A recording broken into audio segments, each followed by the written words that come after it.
Yo, what is up guys? This is Troy D from the Troy D 24/7 Mall channel, your source for on point and no hype reviews.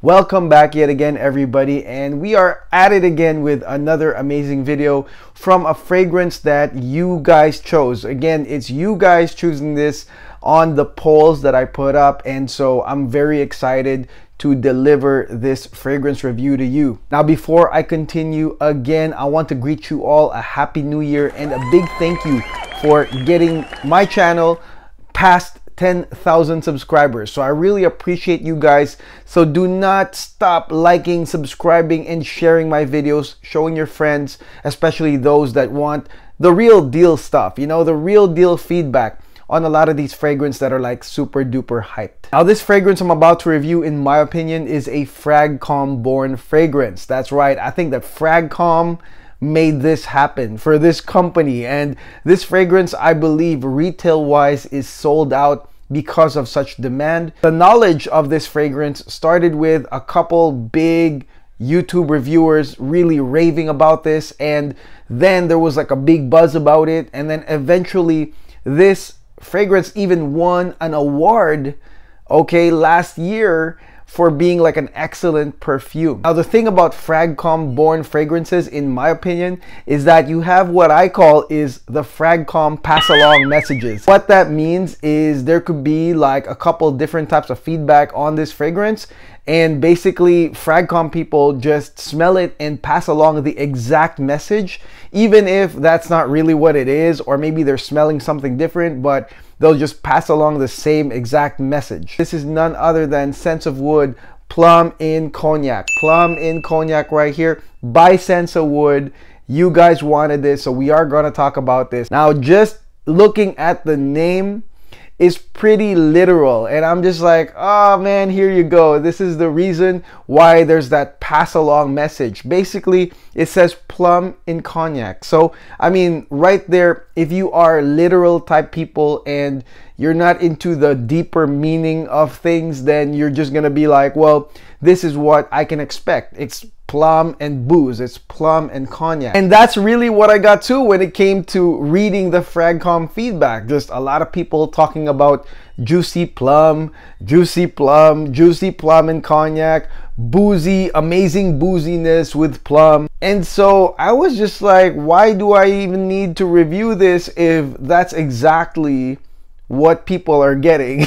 You know what I mean? Then this review would be cut short by, you know, like 10 minutes, because I would have just been like, well, it's plum and cognac, guys. That's all you're gonna get. It's booziness and juicy plum. Obviously, that's not my style, and you know, trying this fragrance multiple times, I came up with my own conclusion on what this fragrance really smells like. So I hope, you know, this clears up the air and cuts through that fragcomm pass along messages, because I think that, you know, just as this won an award, I really think that there's more to this fragrance than just plum and cognac. Now, before I continue, let's go spray this thing right now.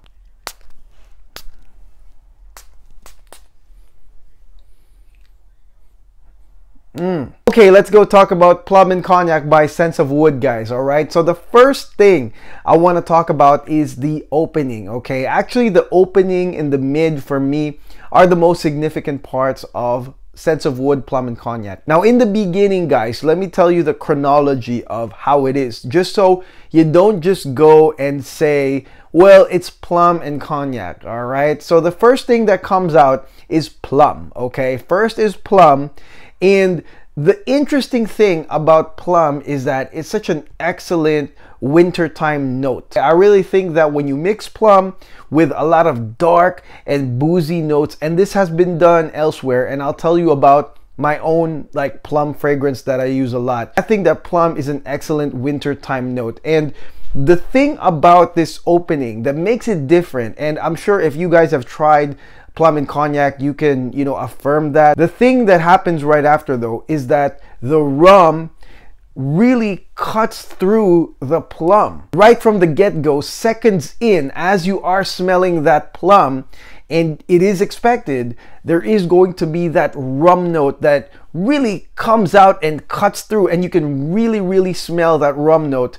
And really there is a certain booziness that cuts through the plum. It's not actually just like a blend. The rum does cut through the plum just for a few seconds. So I think that that was interesting. That was really different. It really made my eyebrows go up like this because of that rum cutting through that plum. And that rum on its own really stays for seconds too. I would say like maybe 15 to 20 seconds. And then it suddenly subsides into a bed of cinnamon. So cinnamon is such an important sweet spice in this whole opening, all right? And again, maybe for many of y'all, you feel like it's just gonna be plum and the rum, but that's really the chronological staging of these notes, in my opinion. It goes from plum, and then you've got the rum that cuts through it, and then it subsides into the cinnamon, and then eventually you're gonna get plum cinnamon with the rum playing in the background with a nice like boozy background, but you are going to get a warming feel of plum and cinnamon. Now, a lot of you guys are probably raving about the plum and the cinnamon and the rum, but as a reviewer, and I've reviewed multiple fragrances, and of course I've reviewed fragrances that do the job or really follow through with the message of the fragrance. For me, as a perfume reviewer, I was raving more about the mid. The mid part of Plum and Cognac was what I was really raving about, and I was really feeling that, oh, you know, this is what makes this fragrance like an award winner. The next note that takes over and is the more dominant note right here in the mid is your Peru Balsam, okay? So Peru Balsam, it's this dark, like woody type of smell, and a lot of y'all might think that it's some sort of oak wood or like a dark woody note, and this Peru Balsam does take over from that cinnamon almost immediately after, you know, you've felt that comfort stage of plum and cinnamon and little booziness. This Peru Balsam does take over, and you know, right then and there, just smelling the Peru Balsam, you already know wintertime, black outfit, black tie, maybe semi-formal to formal, real manly, dark, brooding, mysterious, all from that Peru Balsam note. Now, there are two accompanying notes to that Peru Balsam. One is Immortelle, which smells almost like a dry tobacco almost, you know, and this is not a tobacco fragrance. There's no tobacco smell, but it's like, if you know the smell of Immortelle, it's almost like a dry tobacco type smell. Immortelle is sort of like the mid part of this whole mid notes phase, with your Peru Balsam as the dark woody oak wood type smell, and then you have Immortelle as like the middle gradient, and then you have the osmanthus flower that comes in and balances the whole thing out. So if this was the gradient, the Peru Balsam would be like the darkest, for example, then you would have the mid of that Immortelle, that tobacco dry like Immortelle smell, and then you're gonna have the osmanthus flower. And I don't know, to me, like, I've smelled really great indie perfumes. Just the same here, guys. You have a really dark woody type note, and you have like a dry like tobacco type scent, and then you have a nice perfect osmanthus flower as the balancer. And so I, as a perfume reviewer, appreciate the mid a lot more. Plum is a great note. I've had a lot of plum scents, and Cognac, you know, rum is a great note. I have a lot of boozy scents, but in terms of composition, I really like how this fragrance turns dark and dry, and then suddenly you've got this beautiful osmanthus that you can smell to just balance everything out. Now towards the dry down, guys, it's pretty simple, guys. You are going to get some Haitian vetiver, which is earthy and somewhat smoky, smoky type of vetiver right there. And then it is balanced out by vanilla, all right? So sweet vanilla balancing out the smoky, real manly vetiver right there. And I really think that basically on the dry down, it does the same thing that the mid is trying to do. You have something that is really uber manly, uber macho, with the note of vetiver, for example. And then you have a sweet balancer care of the vanilla, all right? So you are gonna get a similar sensation as probably the mid, but like I said before, I like the mid a lot better. Ultimately though, from top notes to base notes, what this fragrance does is it does set a very strong message, which is this is a winter scent. This is a winter scent for men, I think, that, you know, want a semi-formal to formal type of scent. But then again, you know, this fragrance really shines when you really do have that wintry backdrop. And we don't have that here in California. I wish I did. If I did live in the East Coast and, you know, we had the big trees and the big buildings and snow, you know, and to set up the congruent background to this fragrance, then I would have ordered myself a bottle. But we are here in sunny California. We have beaches and, you know, palm trees, and we don't have like really big buildings unless you're going downtown. This fragrance is very congruent to the fall winter scenario. I really think that fragrances like this shine the most when you have that wind chill, when you have that biting cold, because you would have these dark notes like the Peru balsam with that dark oak wood type like smell, and then you would also have your vetiver, your kind of smoky type vetiver, that really, I don't know, when you wear it in the winter time, like, I think that those notes really do matter. I also think that this fragrance right here is a very understandable perfume, guys. This is something that is easy to understand by the wearer and the people around the wearer. So this is not one of those that, you know, is complex, like too complex to where people are going to be like, what are you smelling? I don't understand. And there are so many notes that are putting people through different processes. It's the plum, the booze, the nice sweet spice of cinnamon, you know, and then your dark notes with the nice gradient all the way up to sweetness with osmanthus and vanilla. And so this stuff right here is easy to understand. I feel like people around you will smell sort of like the hit of the plum and the rum, but then they will also appreciate the warming nature of this fragrance, the appeal of the notes, and the gradient effect of the mid and the dry down. I really feel like this is good. I think that you are going to get compliments. I feel like people around you will definitely appreciate what you're wearing. They'll understand it.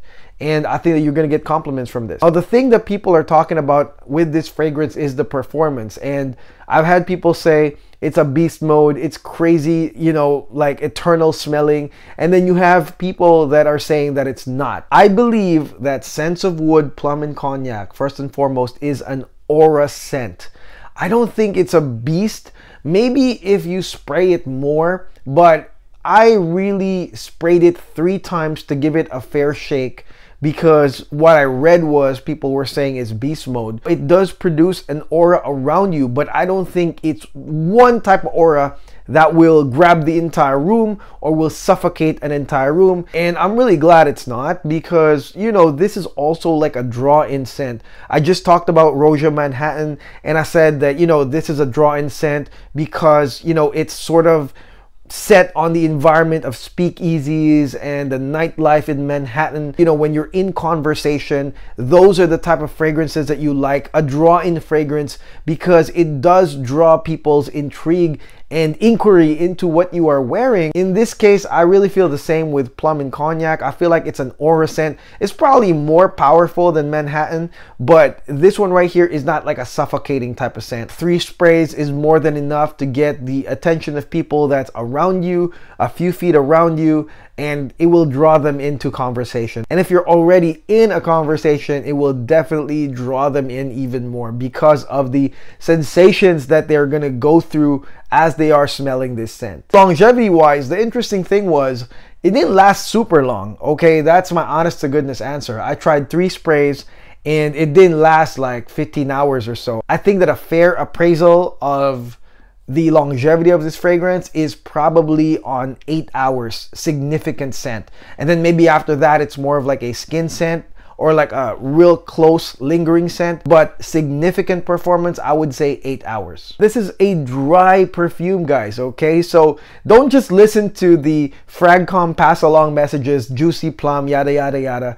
This is a dry scent, care of the Immortelle, care of the vetiver. That type of dry nature of this scent really contributes to that classiness, that classy manliness. And you know, I've seen this type of stuff done in some Killian fragrances that have your oak cask accord, and it's such a dry like oak cask, and it works very well with booze. So it's kind of like the same thing. It's like a dry fragrance, very manly, very controlled, and I think it's very appealing, guys. All right, like I'm not surprised that a lot of y'all like this fragrance. I'm not surprised that it won an award. I hope that this video shed some light on the other things that's so great about this fragrance, other than just the literal translation of, you know, it's plum and cognac and that's it. There are a lot of other things that are great in this fragrance. I hope this video addresses that. And that is it. That is my review of Scents of Wood, Plum, and Cognac. Really easy, no hype review.